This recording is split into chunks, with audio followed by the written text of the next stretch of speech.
दोस्तों नमस्कार, स्वागत है आपका फीएल स्टडी मंत्रा यूट्यूब चैनल पे। यूपी ट्रिपल एससी लेखपाल भर्ती में जो लेखपाल की आवंटन प्रक्रिया हुई थी तहसील वाली, तो तहसील आवंटन प्रक्रिया के बाद में कुछ लोगों से काम करवाया गया था। बहुत सारे लोगों से नहीं, लेकिन बहुत ज़्यादा मतलब ज़्यादा काम करवाया गया था। पूरे पूरे लोग जा रहे थे। जैसा कि विशेष रूप से आज राजस्व परिषद की तरफ से जो नोटिस जारी की गई थी, उसमें 4 जिलों का विशेष रूप से बात कही गई कि इन जिलों में इतने लोगों ने काम किया है। लेकिन ऐसा नहीं है। जैसा कि मथुरा है, वहाँ पर भी काम हुआ था। एटा है, वहाँ पर भी काम हुआ था। और भी कुछ ज़िले हैं जहाँ पर काम करवाया गया था। अलीगढ़ भी है, कुछ तहसीलों में काम करवाया गया था। तो ऐसा आप ये नहीं कह सकते कि भी सिर्फ 4 डिस्ट्रिक्ट में काम किया गया है। ऐसा नहीं है, बहुत सारी डिस्ट्रिक्ट में काम किया गया था। और इसी को लेकर बहुत सारे लोग राजस्व परिषद गए कि हमने अपनी योगदान आख्या दी, हमने काम किया बिना वेतन के। तो इस पे संज्ञान लेते हुए आज की डेट में राजस्व परिषद की तरफ से नोटिस जारी करवाई गई। ठीक है। और इसके चक्कर में बहुत ज़्यादा लोग परेशान हो गए कि ये नोटिस जो जारी की गई है, तो इन लोगों के लिए विशेष मतलब कुछ प्रावधान किया जा रहा है, ऐसा है? ऐसा कुछ नहीं है। राजस्व परिषद में एक चीज़ समझ लेना कि राजस्व परिषद में अगर एक लेखपाल की नियुक्ति है तो 7,897 लेखपालों की नियुक्ति मानी जाएगी। पहली बात तो अपने दिमाग में ही डाल लेना। कोई ये सोचे कि इनको 20 दिन का वेतन मिल जाएगा या सीनियोरिटी के आगे आधे आगे हो जाएंगे या हम पीछे रह जाएंगे। आप में आप जो आपकी इसमें कोई गलती नहीं है। या तो एसडीएम डीएम की गलती हो सकती है, आपकी क्या गलती है इसमें, मंडल आयुक्त की गलती हो सकती है, आपकी कोई गलती नहीं है। इसका मतलब सीधी बात है, अगर एक व्यक्ति ने योगदान आख्या दे दी तो उसी दिन से योगदान आख्या मानी जाती है सबकी। पहली बात तो ये। फिर आप कहोगे 23 तारीख का जो मेगा शो था उसका क्या मतलब है? वो एक सांकेतिक रूप से था, बहुत ज़्यादा उसका महत्व नहीं था। बहुत सारे लोग पहले से ही काम कर रहे थे। लेकिन सांकेतिक रूप से इसलिए था कि उस दिन से सबकी एक तरफ से मतलब मानी जाएगी। लेकिन पहले ही लोग दे चुके हैं, 6 फरवरी से पहले भी कुछ लोग दे चुके हैं। ठीक है, सारे के सारे लोग दे चुके हैं, मतलब 6 फरवरी से। कुछ जिलों में रह गया है, जैसे मैनपुरी है, मिर्ज़ापुर है, मेरा खुद का मिर्ज़ापुर है, तो वो रह गया है। ठीक है, वहाँ पर तहसील आवंटित नहीं हुआ है, वो बात अलग है। लेकिन ऐसा नहीं है कि हर जिले में जो जिला है उसमें जैसे योगदान आख्या नहीं दी है या फिर लोगों ने ज्वाइन नहीं किया तो उनकी ज्वाइनिंग नहीं मानी जाएगी। मैं कह रहा हूँ, फिर समझो, अगर एक लेखपाल ने भी ज्वाइन कर लिया है तो हर लेखपाल मतलब 7,897 की ज्वाइनिंग मानी जाएगी। लेकिन फिर ये जो लेटर जो जारी किया गया था यूपी प्लस सॉरी राजस्व परिषद के द्वारा, तो इसका क्या मतलब है, इसका महत्व बताता हूँ मैं। देखो, ये जो लेटर जारी किया गया था आज मतलब तीन मतलब ये लेटर तो कल हुआ था लेकिन आया आज था 3/4/2024 को। अब ये सब लोगों को उसी के लिए भेजा गया है कि आप अपना डाटा सही से दें। देखो, इसमें 5वें पॉइंट में जो पहले भी ये लेटर आज का नहीं है, पहले भी जारी किया गया था। उप जिला अधिकारियों उप जिला अधिकारी द्वारा नियुक्ति आदर्श निर्गत करने के उपरांत दिनांक 13/2/2024 तक योगदान कर चुके नवचयनित लेखपालों की संख्या बताएं। तो इसमें नहीं बताया था, लेकिन इस विशेषकर इसमें ये 4 जो जिले हैं उनकी बात करी गई थी। अयोध्या जनपद के कितने 63 लोगों की बात करी गई, संभल के 53 और कासगंज के 34 और चंदौली के 33। इतने लोगों की बात करी गई है कि 4 जिलों के मतलब ये भेजा था। ठीक है। तो इसका मतलब ये था सिर्फ और सिर्फ। अब देखो यहाँ पर क्या है, अब और ज़िले जो रह गए हैं उनका क्या, जिन्होंने लोगों ने काम किया है उनका क्या। अब ये डाटा भेजेंगे क्योंकि ये दोबारा से भेजा गया है लेटर अगर राजस्व परिषद की तरफ से। तो इसमें सीधी सीधी बात है, राजस्व परिषद थोड़ा सा इसके लिए चिंतित है और वो चाहता है कि एक्यूरेट डाटा भेजा जाए कितने लोगों की ज्वाइनिंग हो चुकी है।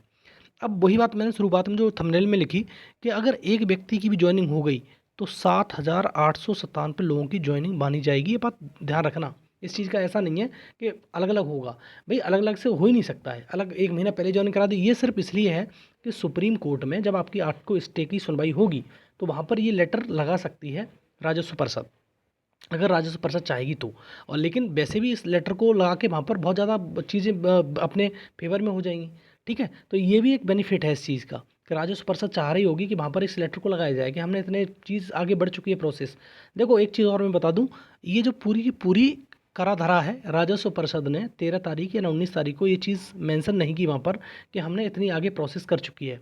अदरवाइज़ ये चीज़ स्टे कभी लगता ही नहीं। पहली बात तो ये है।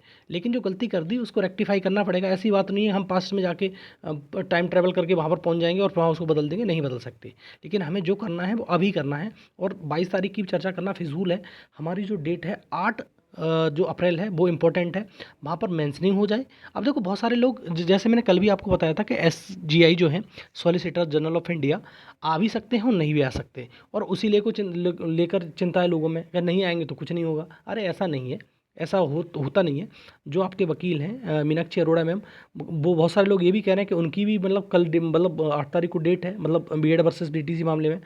ऐसा तो है नहीं कि वो एक ही केस देखेंगी, वो और दूसरा केस देख नहीं सकती हैं। तो ऐसा नहीं है, आप टेंशन ना लें। तो आपकी अगर सिर्फ मेंशनिंग हो जाए और जो वहाँ पर लोग काम कर रहे हैं सुप्रीम कोर्ट में, वो तन मन धन तीनों से काम कर रहे हैं कि ये चीज़ किसी प्रकार से मेंशनिंग हो जाए, टॉप 20-30 में अगर लगता है केस, तो आपका 12 बजे से पहले ही सुनवाई हो जाएगी, ये बात मान लेना। और एसजीआई आ गए तो सोने पे सुहागा हो जाएगा, और वो जिस टाइम पे आएंगे एसजीआई मेंशनिंग होके, तुरंत ही आपका केस सुना जाएगा। और इसमें अब ग्राउंड कुछ बचा नहीं है। ग्राउंड क्यों नहीं बचा है, मैंने बता दिया आपको कि जिस बिहाफ पर के लिए स्टे लगाई गई थी कि आपके जो केस पेंडिंग हैं हाई कोर्ट में, वो समाप्त करके लाओ। तो सारे केस समाप्त हो गए, तो उनके पास जज ऐसा थोड़ी नहीं है कि अपने मन से कोई चीज़ बना के रख देंगे। जज साहब सुनेंगे, भाई हमने जिस पे स्टे लगाई थी, जिस जिस कारण से वो कारण ही खत्म हो गया, तो स्टे लगाने का मतलब ही नहीं है, फर्दर प्रोसीड करने का मतलब ही नहीं है।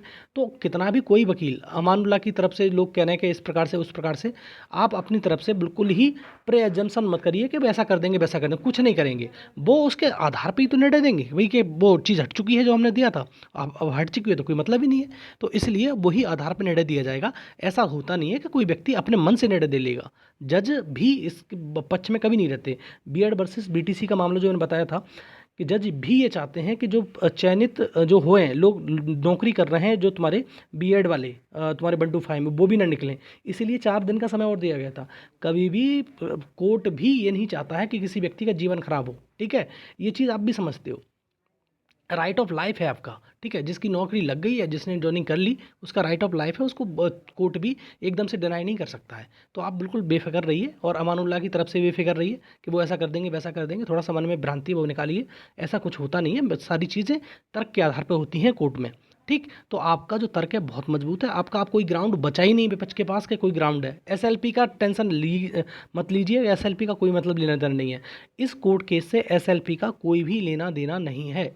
एसएलपी का कोई मतलब नहीं है, एसएलपी तो ऐसे आती रहेंगी एसएलपी, और देखना कल क्या होता है। एसएलपी को आगे प्रोसीड होगी या फिर वहीं से रिजेक्ट हो जाएगी, वो तो कल देखना पड़ेगा। तो लेकिन आज जो मैं बता रहा हूँ, आज समझ लीजिए, एक व्यक्ति की ज्वाइनिंग तो हर व्यक्ति की ज्वाइनिंग, ये मान लेना। पर ऐसा नहीं है कि आप सोचो कि अलग अलग ज्वाइनिंग करवाता फिरेगा, ये आपकी गलती नहीं है ना, किसी और की गलती है। दूसरा, अमानुल्लाह तरफ के जो अमानुल्लाह जी हैं, जो जज साहब हैं, उनकी तरफ से भी आप टेंशन फिक्र रहिए। जिस पे उन्होंने बेहद पे लगाई थी, वो कारण ही खत्म हो गया है। तो अब वो कारण ही नहीं बचा है, तो ये स्टे हटना बिल्कुल लाजिम है। लेकिन एक पॉइंट मैंने बार बार कह रहा हूँ हर सब वीडियो में, कि अगर सुनवाई होती है तो कोई भी स्टे रोक नहीं सकता। वही वाली बात है कि किसी कारण बस सुनवाई 0.1% होता है, ऐसा अगर नहीं हुई तो अलग चीज़ है।